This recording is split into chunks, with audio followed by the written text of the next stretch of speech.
Bienvenue sur ce brief indice de ce jeudi 21 août. Donc on va faire le point comme d'habitude sur le S&P 500, Nasdaq, DAX, CAC 40. Avant cela, le calendrier éco. Calendrier éco aujourd'hui à 15h45 heure française, on a le PMI, donc un indice de consommation. Voilà, hier on a eu, donc j'en ai parlé ce matin dans le brief crypto, on a eu donc les minutes de la Fed. Donc voilà, ils s'attendent à une probable baisse un ralentissement, ils ont précisé, de l'économie au deuxième semestre. Pour le moment, on va dire, en fait, les minutes de la Fed ne se basent pas sur les dernières données éco, donc qui étaient l'emploi qui était très mauvais, le corps CPI qui était donc stable, enfin corps CPI en hausse, CPI stable, et le PPI qui était très mauvais donc la semaine passée. Donc il ne prend pas encore en compte ces datas. Donc il faut faire attention tout simplement parce que demain on aura également donc le discours de Jérôme Powell. Donc les probabilités de taux, donc ça a baissé un petit peu, mais voilà, on price toujours en septembre une baisse des taux. Alors en fait on ne sait pas, peut-être qu'ils pourront donc décaler, ils ont totalement le pouvoir de faire ça, hein, de dire pas de baisse de taux en septembre mais en octobre par exemple. Et ça serait très négatif pour les marchés parce qu'on price vraiment une baisse des taux en septembre, hein, actuellement. Et pour le moment, on est en équilibre sur une deuxième baisse des taux en octobre. Donc ça a vraiment baissé, hein, par rapport à il y a 2 semaines. Et donc pas trop, on ne price plus du tout 3 baisses des taux actuellement. Donc voilà, il faut faire attention. Est-ce qu'on aura cette année une baisse des taux et est-ce qu'on aurait est-ce qu'elle serait pas décalée peut-être en octobre par exemple, ou voire peut-être pas de baisse des taux parce que les stats éco sont pas bonnes du tout. Donc voilà, ils ont également indiqué que les tarifs de Trump ne sont pas encore, ils ne voient pas encore totalement les effets des tarifs de Trump. Donc voilà, nous, voilà, on voit que le PPI a fortement monté. Donc voilà, demain très important, donc le discours de Jérôme Powell. On va passer donc sur le S&P. Donc le S&P, on en avait donc parlé hier. Il fallait garder ce fair value gap en daily. Ah là, je vais mettre ici comme ça. Voilà, fair value gap daily ici. Voilà, pour le moment, on l'a perdu, hein. Voilà. Hier, on a continué à la baisse. Continuation baissière hier. On a été chercher donc le plus bas, il me semble, de la semaine passée oui, hier on a été le chercher ici, hein. Voilà, donc techniquement c'est une possible zone de retournement, mais pour le moment le momentum est assez baissier.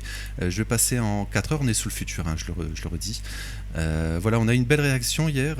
En fait, ici en fait on a un fair value gap en 1 heure, hein, je vais le passer en 1 heure ici, pardon. Voilà, on a un fair value gap ici. Donc pour le moment, on se fait rejeter. C'est le dernier fair value gap avant de retracer bien plus fort, hein. Voilà, on a tout cela. Et plus bas finalement. Ici, je vais donner les niveaux rapidement. Hop, on va enchaîner. Ouais. Donc plus bas ici. Voilà, ici, on va dire dans les 6340. Après, on a 6320. Et après, on a les weekly low à 6240. Voilà, donc pour le moment on n'y est pas, on rebondit pour le moment, hein. Donc on a eu une belle réaction finalement parce que hier au brief, donc on consolidait, mais enfin on avait dit on retraçait, donc c'était quoi, vers 8 heures environ, c'était ici, oui, donc on avait baissé, hein, la veille, on retraçait, donc on pouvait donc retracer un peu plus haut, et après il fallait faire attention donc à l'ouverture, hein, l'après-midi des marchés US. C'est un coup classique, on va dire, hein, ouverture des marchés US. Donc on n'a pas eu de prise de stop, on a vraiment une belle continuation haussière. Et ensuite, donc on a bien retracé à la hausse. Voilà, on a vraiment bien retracé à la hausse en fin de séance, ce qui est positif, hein, je le dis. Alors ce qu'il faut faire attention maintenant, c'est tout simplement, on a créé finalement en daily, voilà, je repasse dessus rapidement. En daily, on a créé un fair value gap baissier ici. Voilà. En fait, ce qui serait très négatif, en fait, c'est qu'aujourd'hui, on va dedans, on rebondit finalement, on se fait rejeter finalement, et demain, si Jérôme Powell, mauvaise interprétation des marchés de ce qu'il dit, et là, on repart plus bas et on finit la semaine sur des plus bas de la semaine, par exemple. Donc, il faut faire attention. Demain, ce sera très important. Et aujourd'hui, finalement, si on retourne donc dans ce fair value gap ici, donc c'est daily 4 heures aussi, hein. Voilà, il ne faut pas se faire rejeter parce que sinon c'est continuation baissière. Et demain, avec le discours de Jérôme Powell, il y aura beaucoup de volatilité. Donc c'est demain à 20 heures.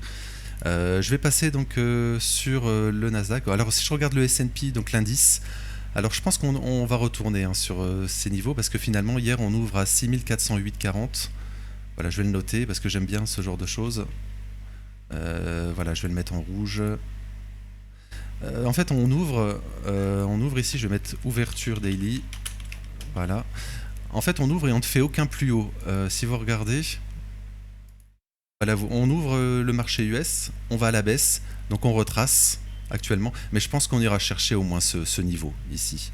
On va aller retester parce qu'en fait, on n'a fait aucun plus haut. On a le prix d'ouverture et le plus haut de la journée. Le Nasdaq, c'est la même chose.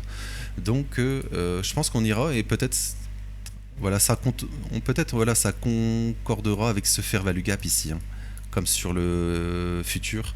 Voilà. Et là, il faudra faire attention qu'on ne fasse pas une continuation baissière. Il faudra de la force pour passer finalement ce dernier sommet ici. Il faudra vraiment le passer en force et pas juste faire une mèche dans ce fair value gap, donc daily 4 heures, 1 heure aussi.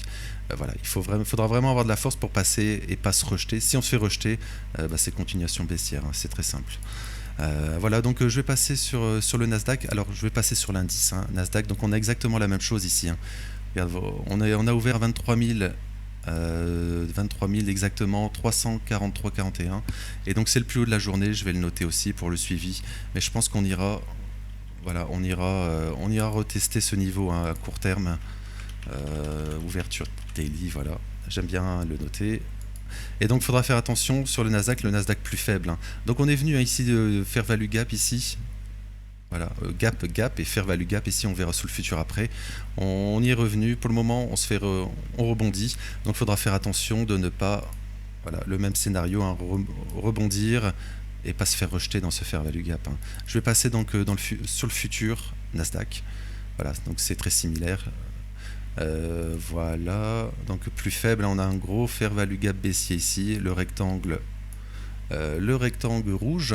On a perdu donc le fair value gap daily, on en avait parlé hier qu'il fallait surtout pas le perdre. Je le supprime, on l'a perdu. Donc voilà, maintenant il faut faire attention, le même scénario que sur le S&P, revenir dans ce fair value gap. Et là, en cas de rejet, c'est continuation baissière. Continuation baissière, ça sera sur ces niveaux. Donc il faudra faire attention qu'on ne soit pas sur un double top finalement.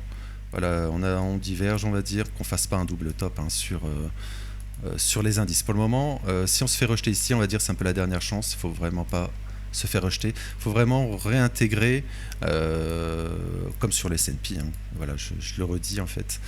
Je me répète. Mais voilà, c'est passer ce sommet ici, le passer, aller dans ce fair value gap et avoir de la force pour continuer, pour faire une continuation haussière. Et non donc faire juste une mèche pour repartir. Voilà. Voilà, donc il faudra faire attention, hein, sur les indices. Voilà, on pourrait peut-être avoir un PMI cet après-midi peut-être positif, faire une mèche, voilà, faut faire attention. Souvent les annonces éco, ça permet de faire ce genre de choses, des prises de liquidité avant un mouvement plus important. Voilà, on est également dans ce fair value gap, hein, ici, également sur les S&P. On est en train de retracer, mais voilà, si on fait ça, il faudra faire très attention. Voilà, donc je vais passer sur le DAX. Alors le DAX, on passe sur le futur. Donc le DAX, on est toujours donc on range toujours. Donc on n'a pas pris le. Alors si, on l'avait pris, hein. Je pense qu'il n'y avait pas grand chose à dire. On est toujours dans ce fair value gap ici, oui. On maintient le fair value gap daily, ce qui est très positif sur le DAX. Donc tant qu'il est maintenu, on peut spéculer à un nouveau plus haut et donc prendre finalement tous ces lots ici, hein, tous ces stops en daily, hein, je suis bien en daily. Voilà, donc tant qu'il est maintenu, donc c'est positif sur le DAX. Je vais passer en 4 heures. Voilà, 4 heures, voilà. Voilà, donc pour le moment, donc pas grand chose, hein. Hier, on avait parlé si on ferait donc si on prenait donc ces lots de lundi, hein, le plus bas de lundi ici, voilà, hier, je vais passer en 1 heure, ça sera plus visible. Voilà, les plus bas de le monde des lots ici. Donc on l'a bien pris, hein. Alors juste après le brief, justement hier, on est venu le prendre. On a une belle réaction. Marché US ouvre, voilà, on revient, mais on ne fait pas un nouveau plus bas ici. Donc pour le moment, on a une réaction positive, hein, sur le monde des lots. Donc théoriquement, si on prend le monde des lots avant le Monday High, le plus haut de lundi, techniquement, on pourrait donc... enfin, on l'a pris, hein, pardon, c'était mardi. Mais voilà, on a pris donc le Monday Low actuellement. Et donc en fait, ça sera surtout les indices US, hein. Si les indices US rebondissent, on aura donc un rebond sur le DAX, hein. On va continuer continuation haussière. Mais voilà, si on fait juste une prise de stop sur les indices US, là, il faudra faire attention à une continuation baissière sur le DAX. Mais je pense que sur le DAX, on peut vraiment, voilà, il y a tous ces lots à aller chercher. Voilà. Pour le moment, il consolide, il est beaucoup plus fort finalement le DAX que les indices. En fait, finalement, les indices européens, on verra le CAC tout de suite. Les indices européens sont bien plus forts que les indices américains. Voilà, je vais passer sur le CAC 40. Donc on avait pris le Mandelo, l'ouverture de la semaine ici. Donc on a continué, hier on ouvre en gap baissier ici. On va chercher encore une fois le plus haut et là pour le moment on se fait rejeter. Donc il faut faire attention de ne pas faire un double top ici. Voilà, comme ça. À très court terme. Voilà. Et donc retracer finalement fin de semaine. En fait, ça voudrait dire que finalement, oui, on consolide un petit peu, on va chercher les plus hauts parce que là, si on regarde en daily sur le CAC 40, voilà, on passe en fait tout ce range ici, la borne, les bornes rouges. Donc on a une sorte de range ici, moyen terme. Là, pour le moment, on l'a dépassé. Donc soit il faut accélérer, ou soit on se fait rejeter. Donc on fait une baisse, on consolide, on fait une manipulation haussière, fausse sortie, et là continuation baissière. Et donc ça dépendra donc des marchés US. S'ils retracent plus profondément, donc ça sera le scénario sur le CAC 40. Voilà, donc voilà, je pense que ça sera tout pour aujourd'hui. Donc tout à l'heure, je vais faire un brief donc Forex et matières premières. Donc si ça vous a plu, n'hésitez pas à vous abonner et à commenter. Merci de votre temps et je vous souhaite une belle journée. Merci.